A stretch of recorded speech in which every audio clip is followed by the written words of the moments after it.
Hey guys, how's it going? My name is Greg Van Cott, and welcome to the first In Defense of video, this one devoted to Blade Runner. Time for a careful analysis of the subject. I'm just kidding, I'm just gonna be a dork about it. So some people might think, why are you defending a film that has already garnered a lot of respect over the years like Blade Runner? What am I exactly defending here? Well, when Blade Runner first came out in 1982, it didn't get rave reviews like you think a film like that would get today. Blade Runner was, for the most part, a much maligned, misunderstood film for its time. So when people ask which version are you defending, I'm actually defending the director's cut and the final cut, the 1991 and 2007 versions of the film. Not so much the 1982 theatrical cut and all the many versions that happened in between. Those are pretty much the reasons why the film didn't get the respect that it deserved.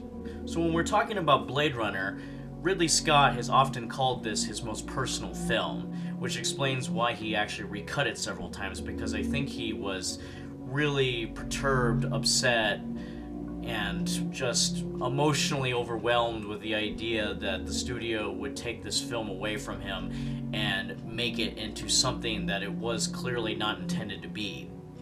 In many ways, Blade Runner is Ridley Scott's greatest film in his career so far. It has innovated the subgenre of dystopian sci-fi by a great deal, and the film has many, many imitators.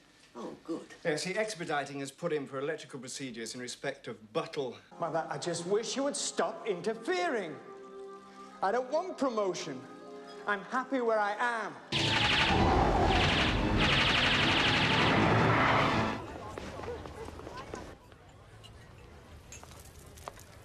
You're late. Your directions stink.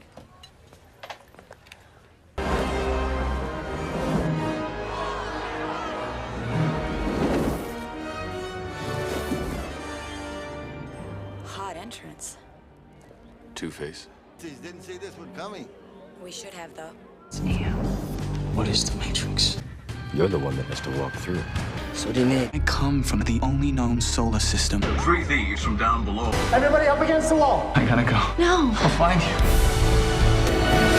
But going back to why Blade Runner works really well as a film, I think I can break this down into 3 main factors. Number 1, the story. The story actually of Blade Runner comes from a novel called Do Androids Dream of Electric Sheep by Philip K. Dick. And the novel version is actually a far more complex and zany story. And in many ways, Philip K. Dick is such a bizarre writer that it's almost impossible to put all of his ideas into a film, let alone the ideas work cinematically in such a way where people are convinced that this reality could actually exist. It actually was brought to my attention that Philip K. Dick actually probably would work really well in animation, but because of the fact that we see him as the king of dystopian sci-fi today, we need to be convinced, it needs to be convincing that this world could, in an alternate reality, actually take place on our Earth. There's actually a video about the many differences between the novel and the film version, and I'll leave the link down below. But here we're talking about why this adaptation by the writer, Hampton Fancher, works so well. Hampton Fancher is actually the guy who has adapted the book into now 2 films, Blade Runner and Blade Runner 2049, and he's done an exceptional job. I can't explain how exceptional this feat is other than this attempt at a video. The story that was most interesting to him via the elements of the novel, and that is Rick Deckard, the detective assassin who falls in love with a replicant. And the other half of the story are the replicants. They just want to live their lives. They want an extension on their life. Those 2 stories cross-cutting, going back and forth, is what makes Blade Runner more than just a simple story. It's a story with multiple layers. So the second factor of why Blade Runner works so well is the notion that this is one of the first dystopian sci-fis that I'd say looks like a very convincing reality, in terms that When you watch Blade Runner, you could imagine an alternate reality of the Earth where there are no trees and humans just totally fucked up the planet. And it is an absolutely convincing version of that. It is probably the first film that, when you look at it, the production value doesn't leave much doubt that this is something that humans conceivably have created in the year 2019. As of this video, we're only 2 years away from 2019, and this could have happened. But luckily, due to politics and environmentalists and all the proper channels and trying to get the human race to do the right thing, we haven't gotten to this point. Because nobody wanted that to actually happen. So there have been a few films before Blade Runner that were dystopian sci-fis that did a good job creating, at the time, its convincing version of a dystopian sci-fi. The first one I would say was Fritz Lang's Metropolis, the second was Orson Welles' The Trial, and the third was John Carpenter's Escape from New York. Metropolis, it was all about the production design, the wonderful architecture that Fritz Lang had channeled into his project. In Orson Welles' case, the battered, damaged, dilapidated look of a country with no name, and in John Carpenter's case, the film was filled with just endless garbage, just lots and lots of freaking garbage.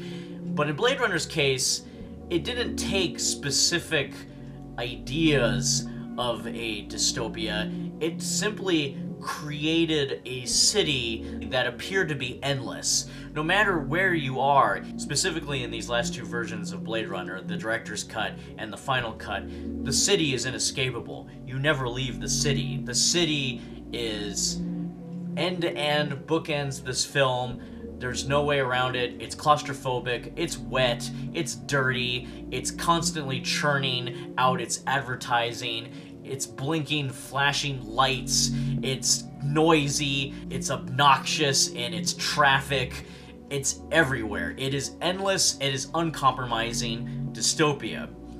And the level of attention to making that dystopia a character in the film is a wonderful, wonderful feat of engineering in many ways. A lot of it has to go to Lawrence G. Paul, the production designer, who would later go on to be the production designer of the original Back to the Future and Predator 2. Those are some of his best works as a production designer, art director, but Blade Runner really is his tour de force. Everything he could think of in terms of 1930s Art Deco, mixed in with old cars, mixed in with the new technology of the time, like the spinners and the giant digital marquees that are supposed to be on the buildings and on the Zeppelins, and just the level of damage that went into broken bathrooms and dirty bazaars and complex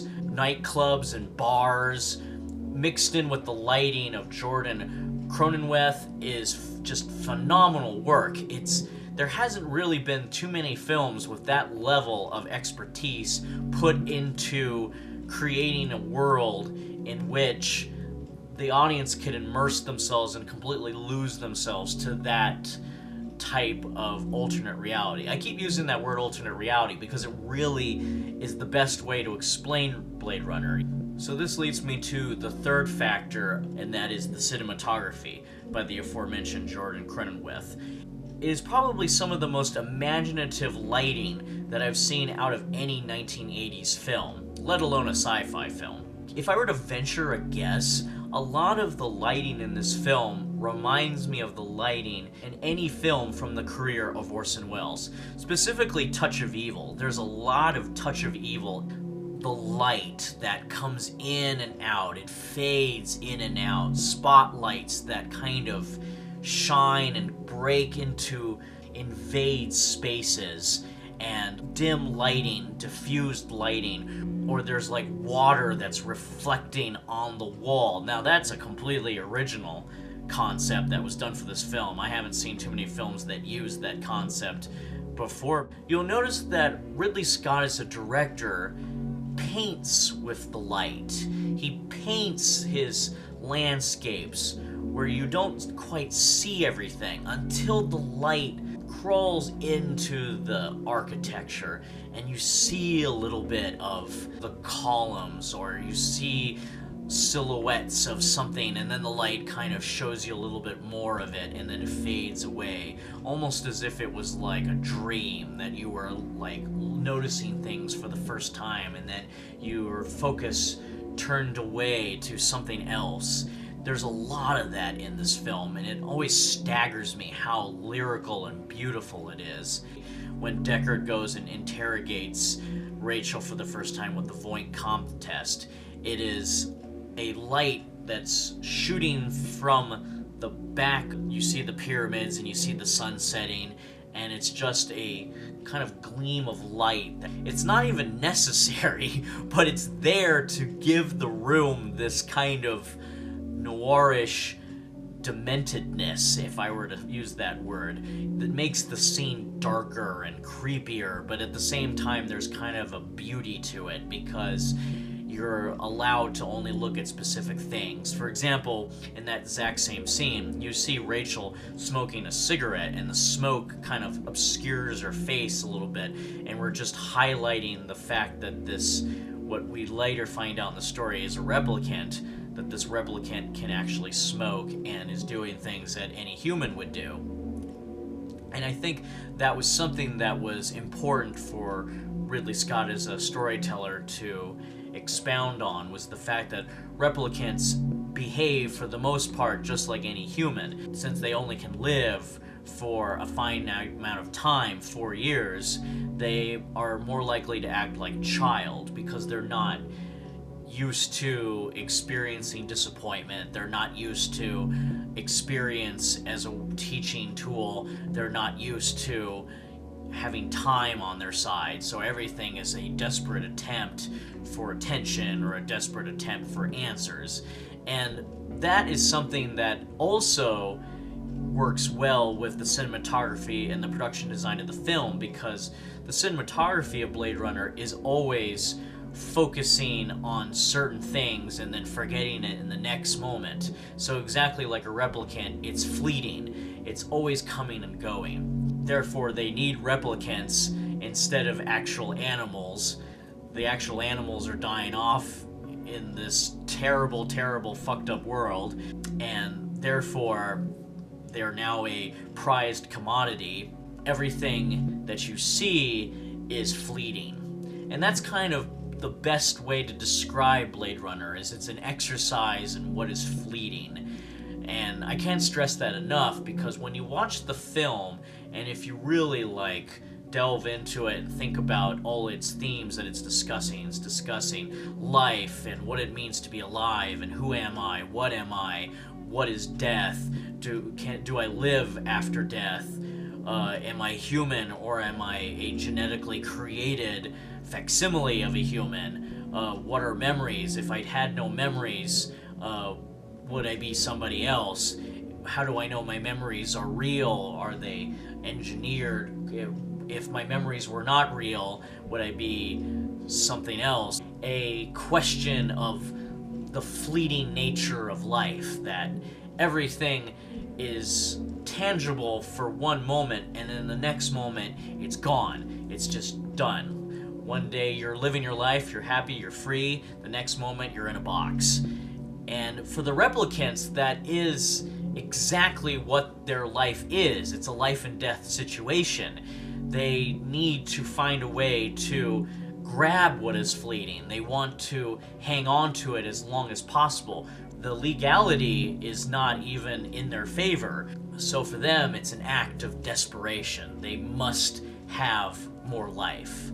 The other details of Blade Runner that really interest me is the idea of what has advanced in technology and what has not advanced. For example, when Deckard goes to the police station, they filmed in what looks like a train station, and it's this really simple, old school office. There isn't much in it except for a couple of TV screens, like some Voight Kampf screens behind the Captain Bryant, and that's it. It looks like that room could have existed in the 1980s. Nothing in it that looks incredibly modern. This is different in the sequel, Blade Runner 2049. They try to modernize everything. Certain things didn't change much. Like when you look at cars, you'll see some old cars, and then you'll see some kind of beefed up cars that look like somebody just kind of took a car from the 1980s and just slapped a bunch of extra metal and plastic on it. And I always thought that was kind of hilarious, but an intriguing idea. The spinners, as they call them, the police cars that actually fly, the flying cars that everybody loves to associate with this movie, those are just emergency vehicles. At least in this film they are. In the sequel it's a little bit different. They are just police cars, and those are the most advanced vehicles we see are given to EMT. It's interesting that, like, when you walk into Tyrell's bedroom, you don't see much of anything there either. This guy is the pioneer of cutting-edge android and genetic technologies, and yet he has candles in his room, and he has a bed that looks like something from the 1800s. There's that mixture of elements that always fascinates me, because there is an element similar that Orson Welles did in The Trial. It appears to be a future. There's giant computers, and yet with all this technology, they didn't seem to afford vacuum cleaners or brooms. That intrigues me a lot, because it shows you what humans care about and don't care about. Human progress reaching for its manifest destiny. That human technology was becoming more important than the human's soul. There's no focus on environmentalism. There's nothing about health and safety toward human beings.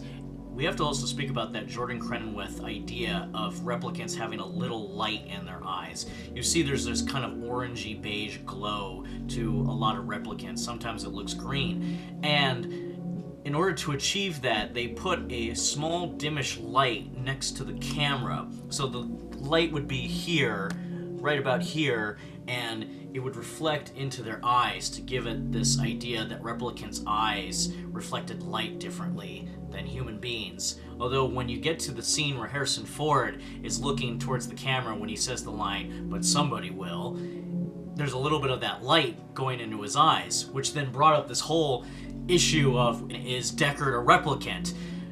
If you ask Harrison Ford, the answer is, no, I'm not a replicant. I played it as a human being. If you ask Ridley Scott, the answer is, yes, he is a replicant, because Gaff knows his memories. He has the memory, or is aware of the memory, of Deckard's dream of the unicorn. Therefore, that's why there's this origami on the floor, that he knows something about this. And it's funny because, honestly, that's probably just a mistake that they made a theme for the film. But it works in terms of articulating a future in which we have all this great stuff and yet everything is awful. It was like kind of taking all of Ronald Reagan's promises in 1982 and just making it sound like everything failed and didn't work.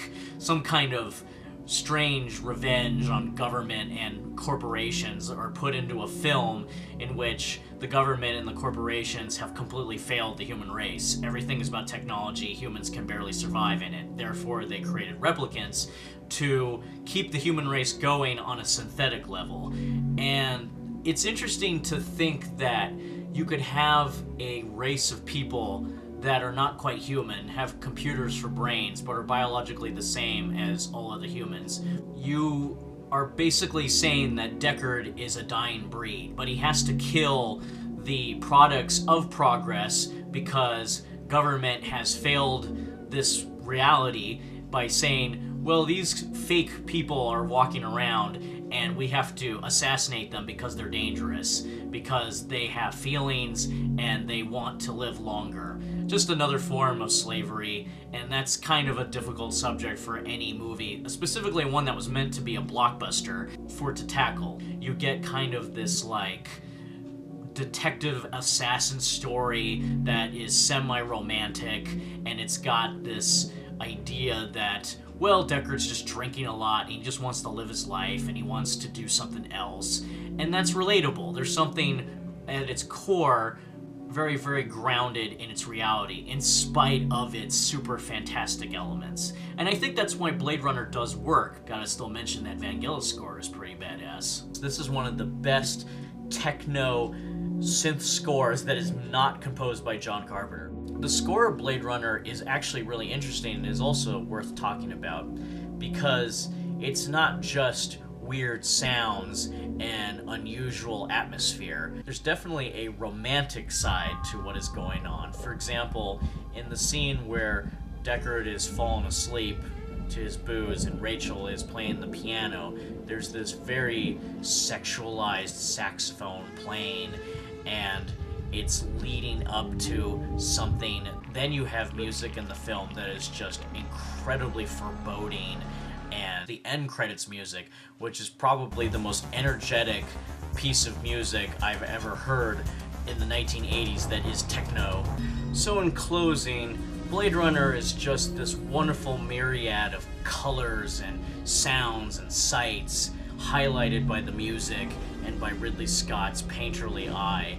And when you watch the film, I think the best way to really analyze what you're looking at is thinking about the ideas that come with asking yourself, what is a man or woman's quest for immortality? And that answer is actually posed in the sequel, Blade Runner 2049, which is like a different video altogether. I always admire when filmmakers, storytellers have really good intent with their story. They're making a film not just to make money, not just to impress people with this, ooh, wow, look what we did, but to offer ideas and messages that get people thinking about something that they wouldn't ordinarily think in day-to-day life. Too bad she won't live. But then again, who does?